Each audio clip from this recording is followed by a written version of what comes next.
Captain on the bridge. Alright, captains, we are back here on the bridge, and today, yes, we got some things to go over from the Star Trek Online official Twitter feed. So on screen, here we go, captains. We got two things to go over here. So what we're gonna do is go over the blogs, of course, drop our two ECs, and then give our conclusion. And I'm gonna start with this. So captains on PC can earn bonuses to their R&D projects this week. Go to the blog here.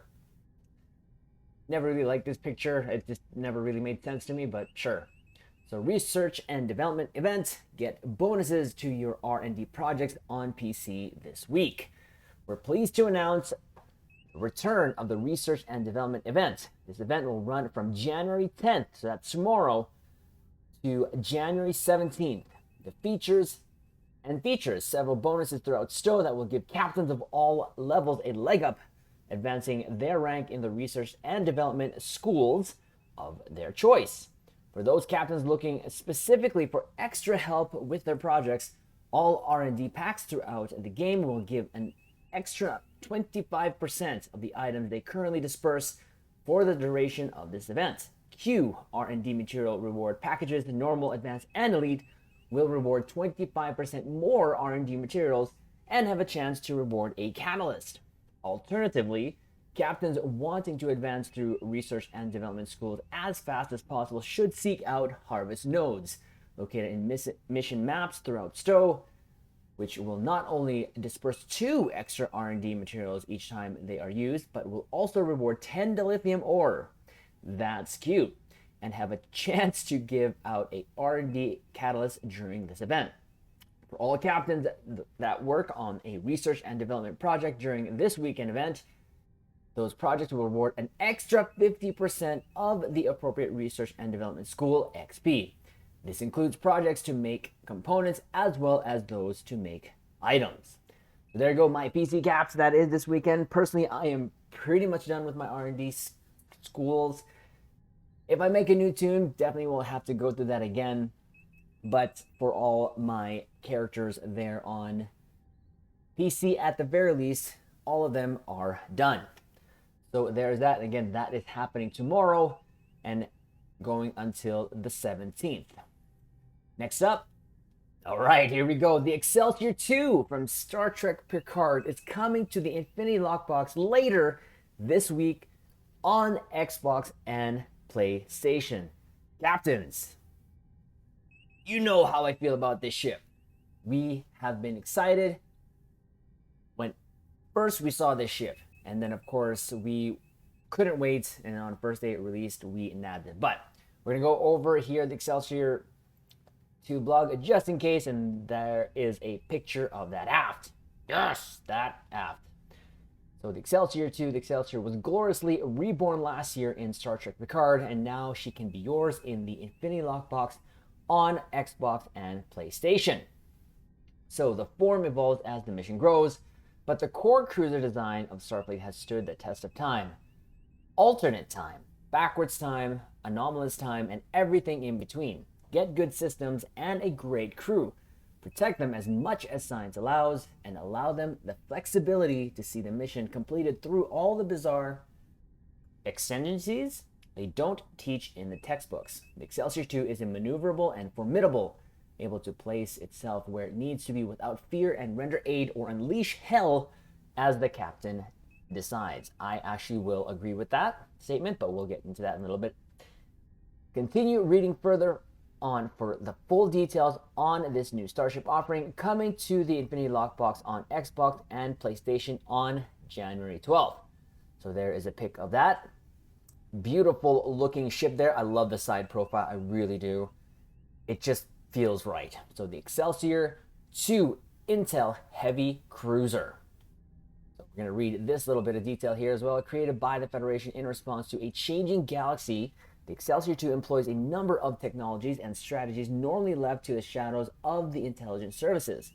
While not itself a spy vessel in the strictest sense, the fusion of information technology and combat readiness with a well-rounded and durable hull combined with a bit of extra engine power to keep the platform flexible has culminated in a portable formidable vessel. The Excelsior 2 is equipped with the ability to mask warp signatures and employ active sensor arrays. The former allows the starship to cloak while not in combat, and the later allows intel craft to gather information about their target to expose a vulnerability. Always kind of found that odd, cloaking device on ships, especially for Federation, but I mean, it's not like it's not new. The Excelsior 2 comes equipped with experimental power redirection.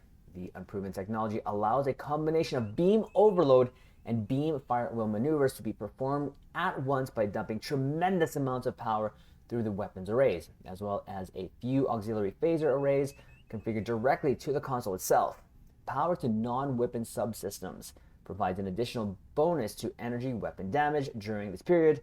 As foes fall, the energy released by their power sources accumulates in the exposed phaser banks, increasing the rate at which these additional attacks occur. The result is a tremendous volley of energy weapons fire that cannot be sustained for long, but which foes are unlikely to endure for long either. This ship comes with a Commander Engineering Intel Specialist Bridge Officer seat and a Lieutenant Commander Science Miracle Worker Specialist Bridge Officer seat. So there you go. Go to the stats here quickly. Where's all that lovely stuff? So the weapons, of course, are 4-4 layout. And here is the bridge officer stations here. So 1 Lieutenant Commander Tactical, 1 Commander Engineering Intel, 1 Lieutenant Commander Science / Miracle Worker, and 1 Lieutenant Commander Universal. The consoles are 4-tac, 4-inch, 3 psi. All the base turn, impulse, inertia information is right there. And of course, we go to the Intel information here. It has those features, and then Starship Master Package for Heavy Cruiser, and with the trait being calculated broadside. So the Admiralty stats are there.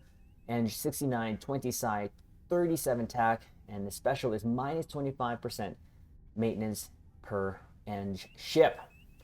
So here is a picture of this console here. I will have to say that I love this console. And actually, you know what? We'll do a quick show. We'll show this in a bit here, Captains. With experimental power redirection. Again, we've actually gone through this over when it was first released. So what I'll do is I'll just link that video along with the build video that we did with this. And I'm super, super happy with that. And we're still using it till this day. It's kind of been hard to peel me away from this ship. I thought I loved the Sagan, but this ship is taken, it's going up there. But this console also applies bonuses to energy weapon damage and starship weapon amplification. So that is always good. And also, this can be equipped on any starship. So you can have a little fun with this. A little bit of tooltip there. Here is to sell for a moderate duration. Energy weapon damage scales with engine, shield, and aux subsystem power. Swaps randomly between beam fire at will 3 and beam overload 3, which actually just turns into just a beam overload sort of full-on fall. So it's not really fall in the sense where you see the phaser beams going all over the place. It's still doing that, but the visuals are beam overload, if that makes sense. But we'll show that off here. Each sec applies auxiliary phaser beam array. Overload at will 3 to random target 4, dealing phaser damage to each. Deals increase the number up to 14. And the starship trait here, calculated broadside. While the trait is thought, activating a beam fire at will or intel bridge officer ability improves both beam damage and damage resistance rating in the side arcs. So really trying to push the whole broadsiding there. If threatening stance is activated, the damage resistance bonus is doubled. If not, aggro generated by attacks is massively reduced. Of course, upon activating a fire at will or intelligent bridge officer ability, with moderate duration with a small recharge, there is X beam weapon damage, Y damage resistance rating along the side arcs, doubled if threatening stance, and if not threatening stance is a minus Z% threat regeneration. I don't know what that means, but sure. And they're trying to at least make fire at will great again, and that's by Jonathan Herleish, our system designer in Star Trek Online. So what we're going to do now, just because we are back here on the main bridge, we're going to go quickly to the stow bridge. So close this off. And there she is. Captain, have you not seen a prettier picture right there? She's pretty. She's a little pretty. So again, I've shown off what this build can do already, and that's kind of what we have going on here. Full on kind of phaser effect there with torpedo madness going just like a regular Federation cruiser. But we'll show quickly off this console because it is fun. Now we'll go to our favorites. Patrol here, the Argala. Just again to show it off. Really, this ship is just, not only does it look good, it just also hits pretty hard in my opinion. Now, in this particular build here, I do have beam overload and surgical strikes on here, and I know that they cancel each other out. Puts the other one in cooldown when you use one, but, and especially when you use the actual console here, the experimental power redirection, it locks out beam overload, but you can sneak in a surgical strikes attack here. So show it off here, and I don't know why we're lagging, but we are. But okay, we're just gonna quickly show this. Oh, geez, we're lagging pretty hard here. Oh geez, that was strange.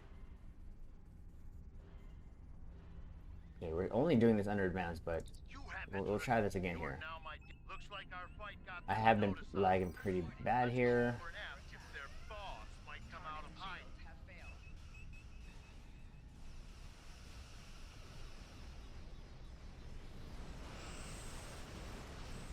I do like having both beam overload and surgical strikes on this build. It's just really fun.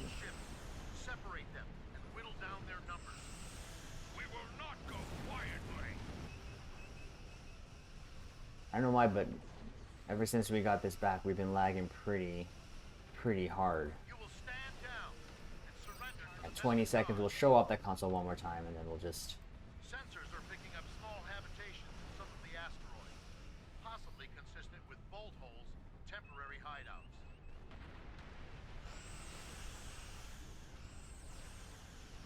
We do what we want, here we go. where we want.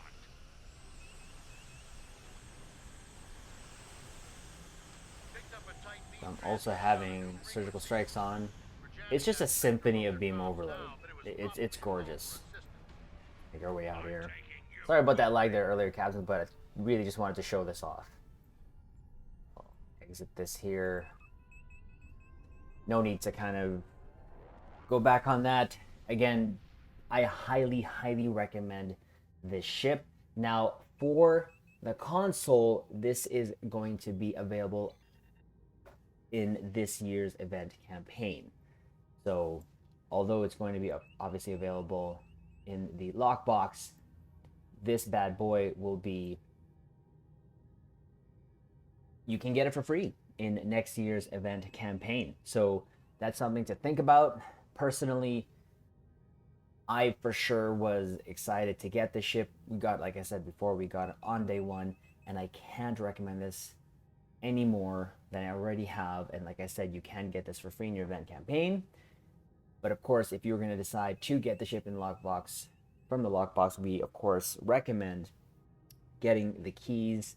Just sell them on the exchange for the EC, and then of course you can get a guaranteed ship here if you don't want to wait until, of course, next year in the event campaign. So captains, thought we would just do that there. I apologize about the lag there.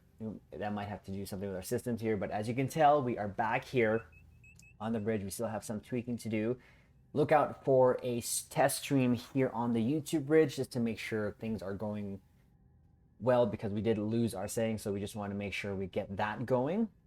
So again, we've got some video content coming to the channel. We're going to be releasing a lot, hopefully the next couple weeks, especially for Star Trek Online, but look for Dragon Ball Z Kakarot information as well for videos, just because the DLC 2-season pass is coming up for that, and we definitely are going to be covering that as best as we can. Of course, always dropping our 2 easy. So there you go, captains. Like the video, comment below, subscribe here to the YouTube bridge, and we will leave it on this note. Live long and prosper.